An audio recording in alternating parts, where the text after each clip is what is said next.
16 million colors. Wreak some havoc in your head.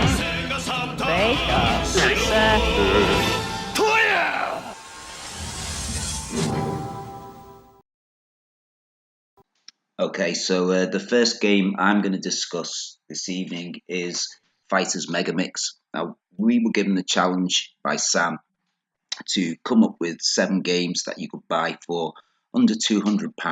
A lot of the Japanese games can be quite expensive with their imports and so on. So we had that budget limit. We thought we weren't going to go for any of the extraordinarily expensive games, which may be some of the better experiences. We'd go for some of the cheaper ones. And when I looked at my list at the end of the 7 games, I didn't have a 3D fighter on it. So I quickly did a revision because you need a 3D fighter when you're choosing Saturn games. And the one I thought I would go with is Fighters Megamix. Now, the great thing about Fighters Megamix is it's a mixture of the 2 classic 3D fighting games on the Saturn. One being Virtua Fighter, the other being Fighting Vipers. So we get the best of both worlds in Fighters Megamix. We have a select bunch of characters from Virtua Fighter. We have a select bunch of characters from Fighting Vipers, but we also have a number of surprise guests in there. We have a character from Virtua Cop. We have a character called, I think it is it Superhero or I don't remember, but we have characters from other fighting games. And one of the craziest things of all is that one of the secret characters you can unlock for this game is the car from Daytona. So you can actually fight as the car from Daytona. The Hornet. Yeah, the Hornet, indeed, yeah. The Hornet. And he will taunt you as he's fighting too.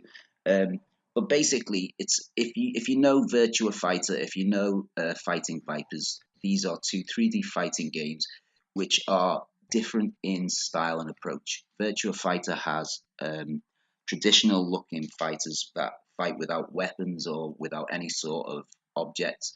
In Fighting Vipers, each of the fighters has an outfit and an accessory, a skateboard, a guitar, it could be roller skates. It's a little bit unusual.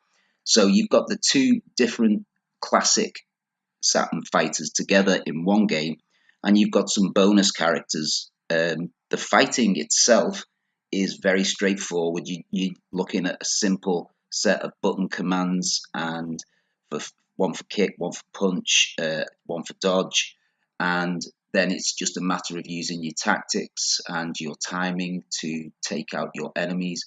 You've got modes such as survival. You've got the chance to go through and unlock different characters. It's a fantastic game, and it gives you a sample of 2 classic games from the Saturn, Virtua Fighter and Fighting Vipers.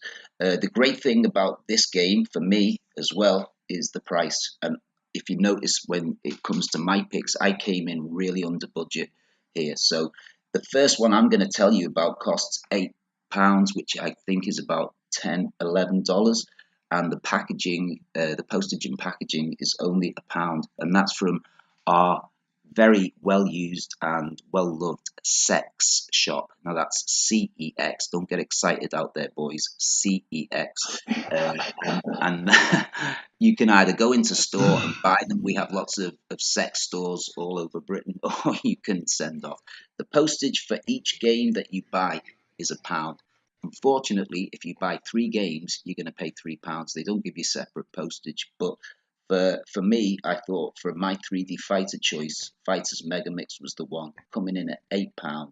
Characters from both Virtua Fighter and Fighting Vipers, and a few surprise characters thrown in. Great gameplay, as good today as it always was, and your postage is £1. So that's me done on the first one, guys. That's Fighters Megamix. So for the first game, I was trying to think about, along the lines of RPGs and quickly realized that there really aren't very many affordable ones. And so when we're trying to keep, or for the Saturn at least, and so when we're trying to keep this at a total of $200 for all the 7 games that we're picking here with our budget, I figured that I might have to splurge a little bit to fit an RPG in here, so I went with Mysteria or Mystaria. It also has a couple of other names depending on the region. I think the original title, at least in the PAL regions and originally North America, was Mystaria, the Realms of Lore. However, I think they ran into some issues. I don't know if it was a copyright thing, but they had to change it in North America to Blazing Heroes at some point. And then in Japan, the game was called Riglord Saga. So as far as I know, they're all pretty much the same game, but it's pretty extraordinary that you would get just this. You'd have a different name for every region like this. Usually, you'll have like a couple of different names for a game, but this is yeah, pretty interesting in that regard. And then also there was a sequel, Riglord Saga 2, but that was only in Japan. And as far as I know, I don't think there's been any fan translations of it, so that's kind of a bummer. But really, what it is, it's a grid-based battle, like a strategy RPG, and it has utilizes a grid-based movement and combat system similar to like Shining Force or Fire Emblem and those types of games. Um, Now, one of my pet peeves for a lot of games, or really any media in general, is I really can't stand anything that's generic.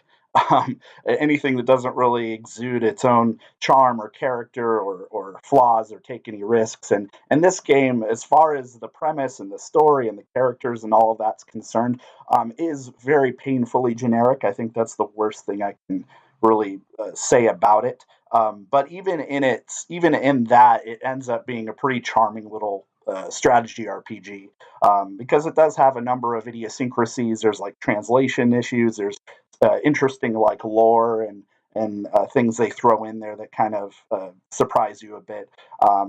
That make it a little more interesting and give it some character. But really, its strengths lie in the mechanics of the gameplay. Um, there's you're At the outset of the game, you're pretty much given free reign of a big portion of the world map from the start, and you can and at the beginning you're a little underpowered, so you're not you can go into different places, but you're going to get your ass kicked pretty quickly. But then you can spend some time leveling up and doing just doing dungeons and getting your characters up to snuff.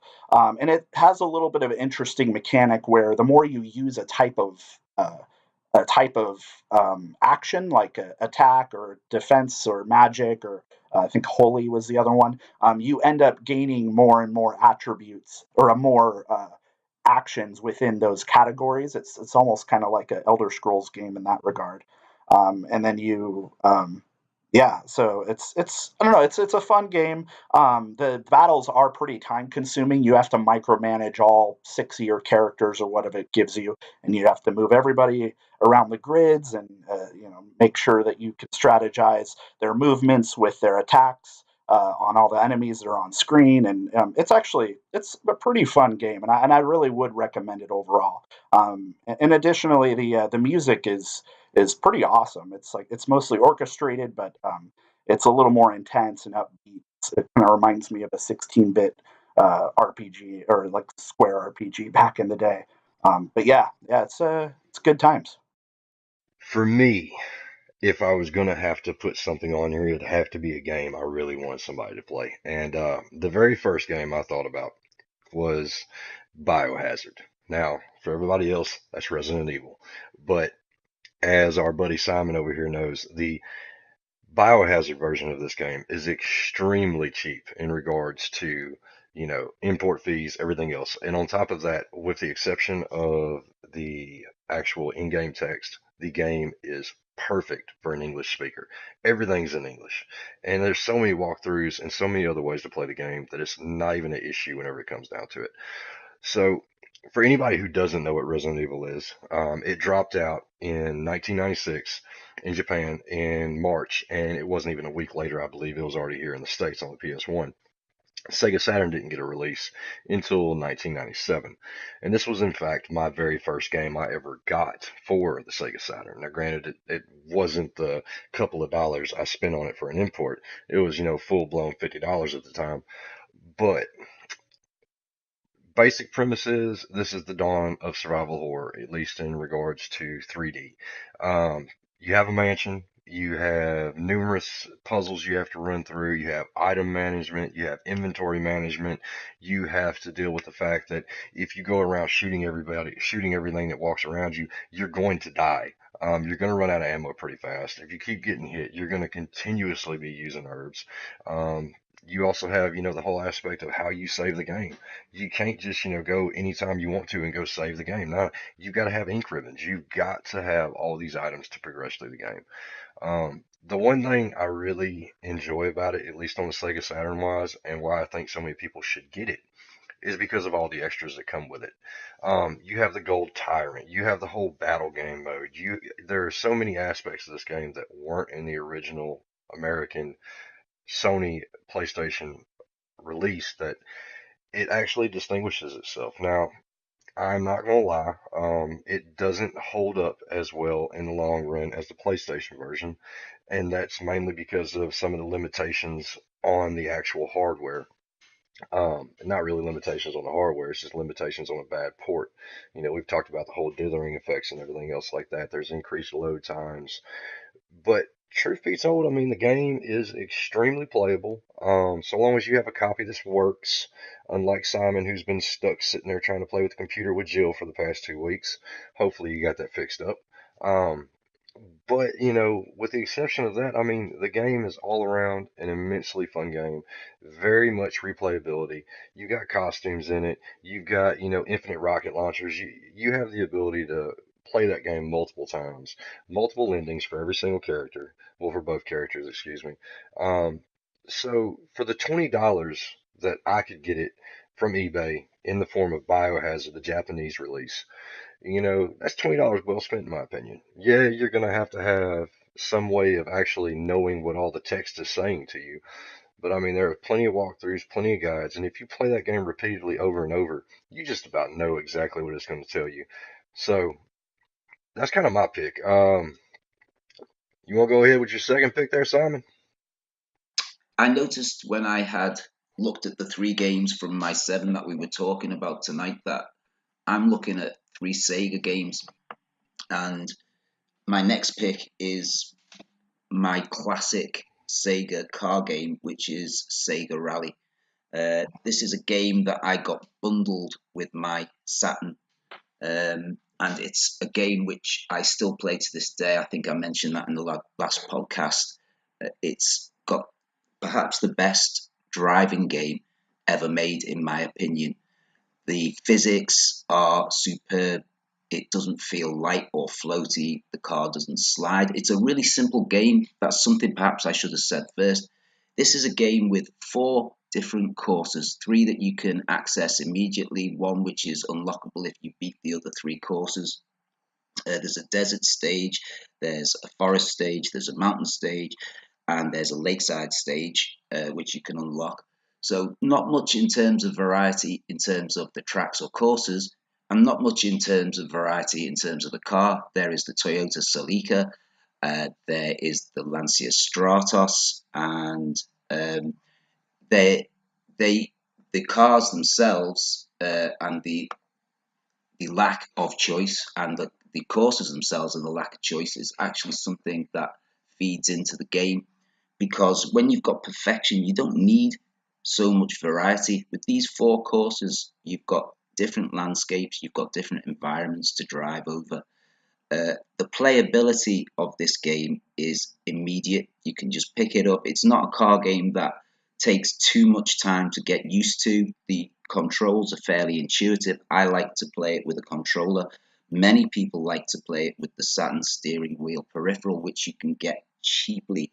I'm going to tell you the price of the game in a little while, but then I'm going to tell you the price of a steering wheel, because you can pick up a steering wheel, I think, in Sex. So I'm going to mention the Sex shop again. You can pick up a steering wheel from Sex for about £8.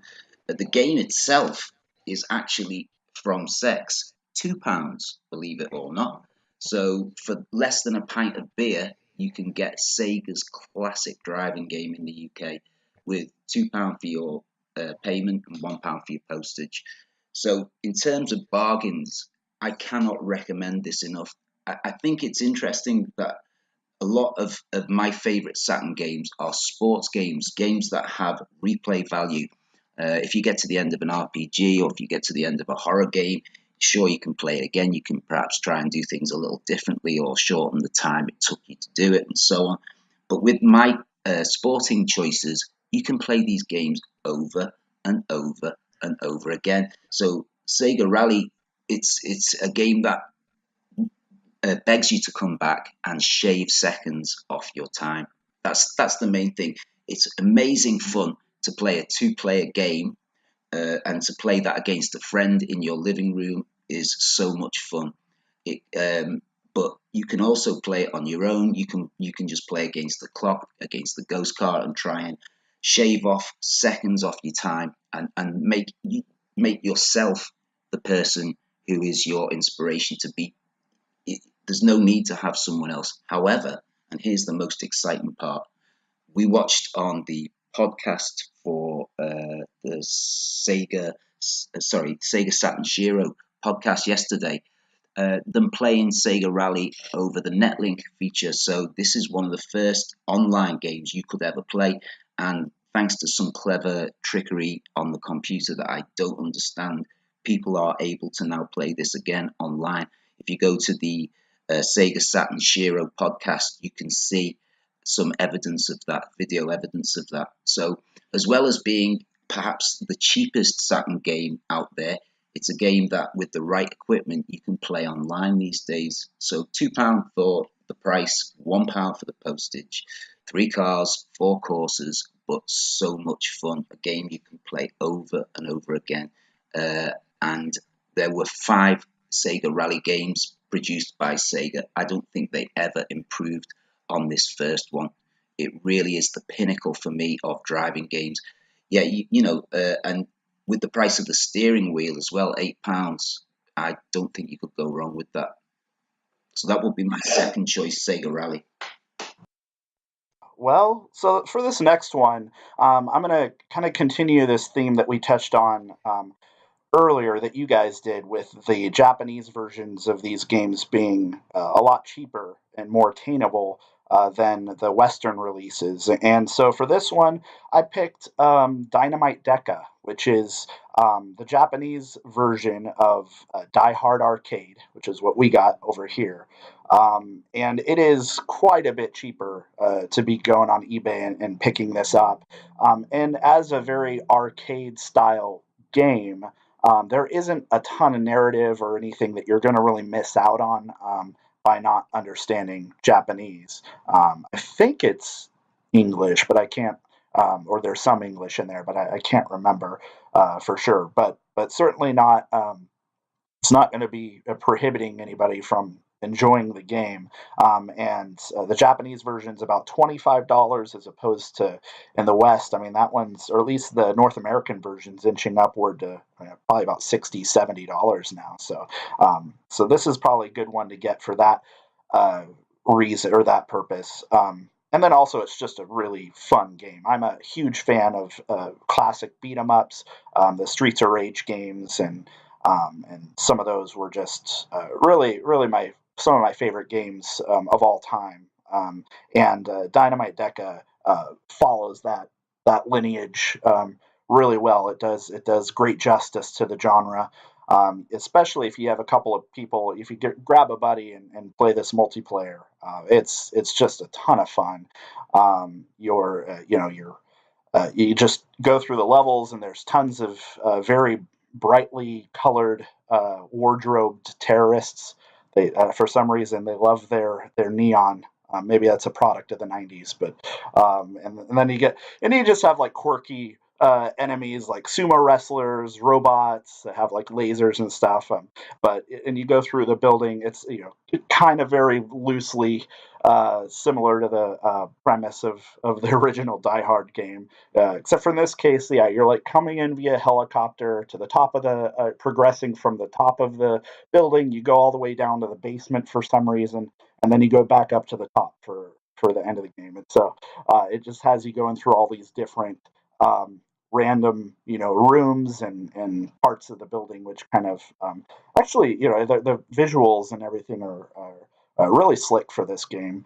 I think the whole premise is that you're saving the president's daughter or something, but like I said, it's the story is secondary to enjoying all of that, and it's really it's just a great game to go through and beat the crap out of people.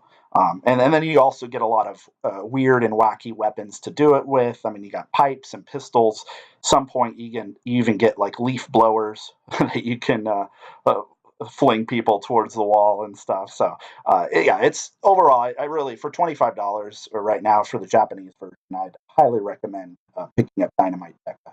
But y'all were talking about, replayability. At least Simon was talking about it through sports games and everything. And that there's one specific genre that I absolutely love in regards to replayability. And on the Sega Saturn, you cannot go anywhere without having a shmup. So I figured for this nice little $200 list, I was going to have to pull a shmup in.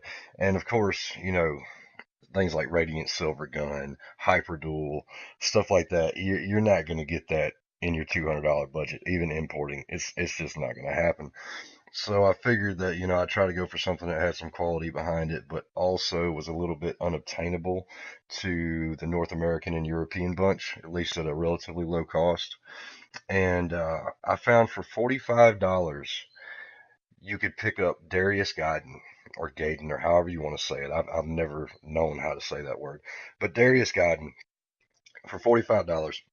And for anyone who's never played the Darius games or the Darius series of games, Darius Gaiden it is a horizontal shooter. You go across screen left to right.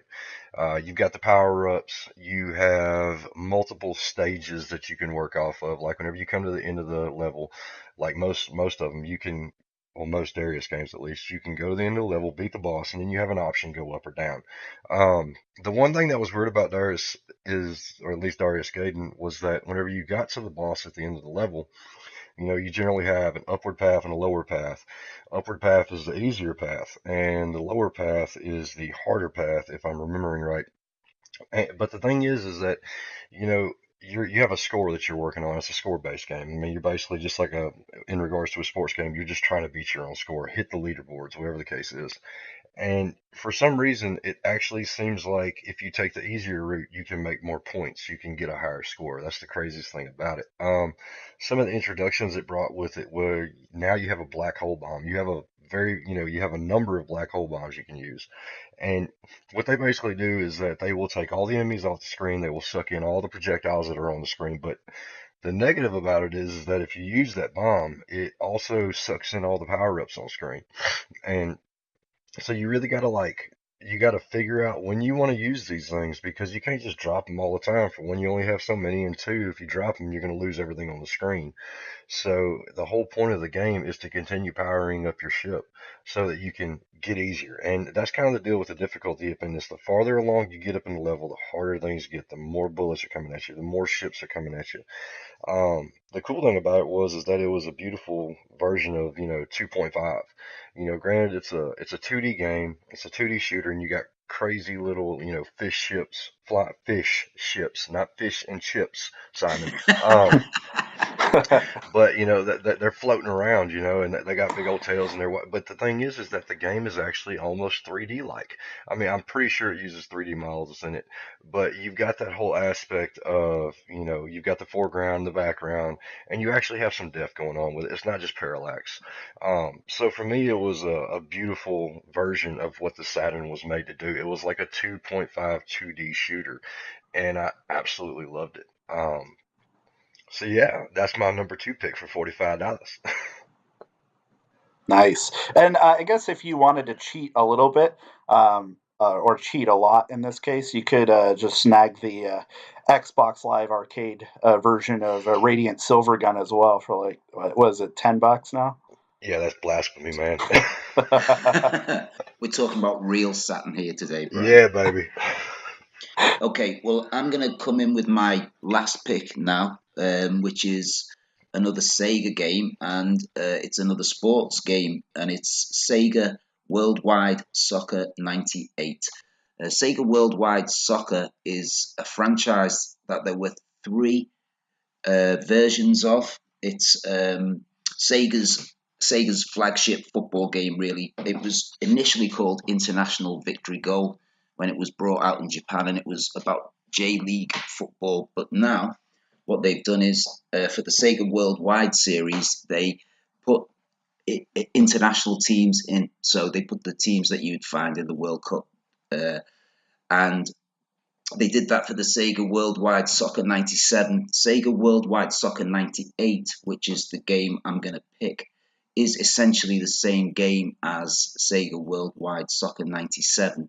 However, what makes it different is the fact that, as well as playing as international teams, you're able to play as Premier League teams from the English League, you're able to play as teams from La Liga, and you're able to play as teams from the French League. So you are able to play as club teams. And the great thing about Sega Worldwide Soccer, in contrast to Sega Rally, is that Sega Rally's simplicity is perhaps part of the greatness of it, whereas in Sega Worldwide Soccer 98, it's the variety you get. You get a huge choice of teams, you get a huge choice of countries to play, and you get a great choice of tournaments. There's a friendly international worldwide cup, there's an international cup tournament, a penalty shootout tournament. You can play in a club league, or you can play a simple club exhibition match. And the gameplay, the simplicity of the gameplay, once again, is superb. The game's easy to pick up. It's not like FIFA. There's not perhaps the nuances and sophistication of button presses and button commands that you'd find in a FIFA, but there are all of the essentials that you need to make up a good soccer game. So playability is something that was easy to do back in the day. It sold a bucket load in the UK. I believe it sold pretty well in the US as well, and I know Brian's played it. But this is a game that, once again, for me, is value for money, because it's a game you can play again and again and again. I played it against my son recently. He struggled a little bit because he's very much into his FIFA, and he found the simplicity of the commands quite difficult. But if you set the game at its hardest difficulty setting, the computer will give you a good match. It's not an unwinnable match. You can win against the CGI opponents, but it's definitely a challenge. So if you're playing in a league, leagues are quite grueling. The leagues go on for a long time. You can play 32 games, and the shortest time setting you can put on each game is about 6 minutes. So if you're playing in a league or a World Cup, you're going to play a lot of matches, but that's absolutely fine. The music, believe it or not, is actually something which I really appreciate in this game. It's by Sega's one and only Richard Jacks, and he's the guy that does music for many, many Sega games. So even if you're not familiar with the guy's name, you'll definitely know some of his music. But another factor that makes the game for me is the commentary. They put an English commentator called Gary Bloom. Sega, I don't know how they found him, but they put an English football commentator called Gary Bloom in the game, and he's got a perfect voice for commentating on a match. He says lots of cheesy cliches, footballing cliches, when different things happen in the game. And even though they're sound bites, they actually really add to the atmosphere. They make it real. The names of the players, funnily enough, is another feature which I like about this game. The English Premier League players of the 96, 97, 98 seasons, their names are fairly accurately recorded in the game. But if you want to contemporize, I think is the right word, your game, and put the players of the 2017 Premiership in, you can edit. There's an edit feature which allows you to edit the name of each of the players in each of your teams. So you can have every club team and every international team with the players from 2017. And if you've got around about a day or two to sit with your pad programming them in. But yeah, a fantastic game. a game which I play over and over. It's one of those ones that I come back to again and again. There's one annoying feature about the game, and I'm going to mention it. I said that Gary Bloom's commentary was integral to the gameplay experience, which it is. He was commentating very ably on his own in Sega Worldwide Soccer 97, and Sega made the terrible choice of bringing in a co-commentator for Sega Worldwide Soccer 98, who is Jack Charlton, ex-manager of the Republic of Ireland and ex-England player, and his commentary is shockingly bad. So that's my only gripe, is that they brought Jack Charlton in to ruin Gary Bloom's commentary in Sega Worldwide Soccer 98. But it's a great franchise. They actually went on to make another Sega Worldwide Soccer 2000 when the Dreamcast came out, and that's a fabulous game as well. And if you compare Sega Worldwide Soccer in 1997 to FIFA's 97, it's so much better. It would have been really interesting to see where that would have gone if Sega Worldwide Soccer had the opportunity to be Sega Worldwide Soccer 2017. It would be so much better than FIFA. So that's my choice for number 3 this tonight. That's Sega Worldwide Soccer 98. That's £5 from you know where, from the sex shop, with the usual £1 postage. So if you add my 3 games up for tonight, they come to a grand total of £15 with £3 postage.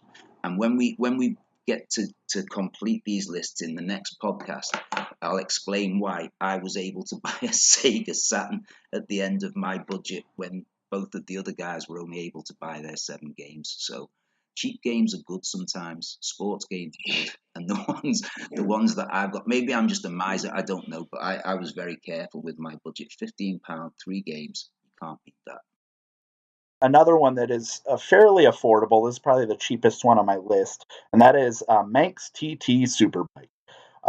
This is a unapologetically arcade racer. It was a port of the arcade original that came to the Saturn. Pretty faithfully as well. It's a really beautiful looking game for what it tries to do. But it's definitely another one of those that's a product of the 90s, unmistakably. They just don't make a lot of racing games like this anymore, where you have 2 tracks and that's it. You get also backward mirror versions or variations of each of them, but you really get 2 tracks. One of them is an easier one, and then the other is a more complex configuration of the TT circuit. And so those are just, it really is a game that asks you to focus a lot of your time and just memorizing the turns and getting used to how the gear shifting works to maintain your speed, but also, be able to stay on the track without ramming into the wall. And it also expands a little bit beyond the arcade version, where it gives you a few different bikes to choose from. I think my favorite ones were like the ones I think it was the bright green one, where you have slower handling, but your acceleration and speed are pretty high. And then each bike has their own attributes that vary a little bit, but they definitely feel different depending on what type of control pad you're using. If you're using the digital pad, I generally would go with the slower steering bikes. But if you have in fact, I think my preferred way was the analog stick or the analog controller. But also the steering wheel works pretty well for this too, as blasphemous as it may be to be controlling motorbikes with a steering wheel. And just the tracks themselves have a lot of neat detail as well, and there's different unique areas you're going through for like the oceanside cliff areas. You got lighthouses and beachside towns, and you got your cobblestone winding roadways and forest areas, and your obligatory English churches dotting the landscape. So it's really a beautiful game. I would highly recommend it. With all the sports titles y'all are throwing out there, between Sega Worldwide Soccer, Manx TT, Sega Rally, I figured I'd have to be in line with Simon on this one, and I got to throw down another fighting game. In fact, I have two fighting games on my list, but I'm just going to talk about the 3D fighter right now. You know, the Dead or Alive series was non-existent in my mind until about 1998, whenever I managed to pick up Dead or Alive. Now, this is a little sacrilege here, but I picked it up on the PS1. Um, and I think it was 1998 whenever I picked it up, but I picked it up on the PlayStation 1 to begin with. Now, I will say this, the PlayStation 1 version does not hold up near as well as the Sega Saturn. The Sega Saturn, you can pick it up in Japan only on the Sega Saturn. It didn't release in the States, but you can pick it up for $20, okay? Now, granted, you don't have breast animations. You don't have breast physics or any of the rest of this stuff from Dead or Alive 2 or 3 or any of the rest of them. But what you do have is you have the awesome counter system. You have the blocking system. You have massive move combinations. I mean, it will take you so long to remember every aspect of this game. And I actually, specifically Dead or Alive 2 and Dead or Alive 3, I used to play competitions with them. We'd go out to Dallas and we go out to conventions, and there was always some little group of people that had DOA playing competitions. And for me, going back to the very first one, poor graphics as it is, it's beautiful because all the foundations were there. Not to mention, I mean, for the time, you have a large number of characters to pick from. You also have the entire ring dynamic. So just like with Soul Calibur and a number of other fighters, you have a ring out effectively. Now, granted, it's not a ring out in Dead or Alive. What it is you kick somebody out and it goes into a damage area, and it's not to the grand scheme of multiple layers like DOA 2. But for what it was at the time, it was absolutely amazing. Because you had this dynamic to where not only did you have countering, not only did you have your combinations, you have your blocking, but you also had to keep in mind your position on the actual field. Because if you got yourself backed into a corner and you couldn't, pull yourself out of it, you could take, 10% of your damage like that if you got kicked out of the area. Not to mention the little explosion fire effect thing was absolutely awesome for a kid. So, for $20 for a Japanese exclusive on the Sega Saturn, and that was with spine card for all you collectors. That was complete. That was shipped, all of it, $20 to my front door. That's a beautiful thing, in my opinion. I mean, because with the exception of things like Virtual Fighter 2 and Virtual Fighter Remix, to an extent Fighters Mega Mix, and on the huge scores of 2D fighters. I mean, DOA is one of those 3D fighters that if you're fighting aficionado on the Sega Saturn, in my opinion, you have to get that game. And for $20, I couldn't pass it up. I agree. And can I also say, Sam, that I actually think it's a beautiful game. I played it last night, and the first battle that I was playing, I think, was against a sunset. And visually, Dead or Alive has always been a good-looking game. I didn't know about it till the Dreamcast. So when I bought my Japanese import copy for the Saturn, it was a revelation. Wasn't even aware. I only knew because it was called Dead or Alive 2 that there must have been one before. And when I found out there was a Saturn version, I had to get it. It's a good-looking game. One other thing though, there is a breast jiggle feature on it. So I'm not proud of knowing that, and I've never taken advantage of that option. But there is actually a breast jiggle option in the options, apparently. Apparently. Well, I never found that, Simon, so you must have been really digging for it, baby. Yeah, no, it's there. As I say, I never took advantage of that, but it's there.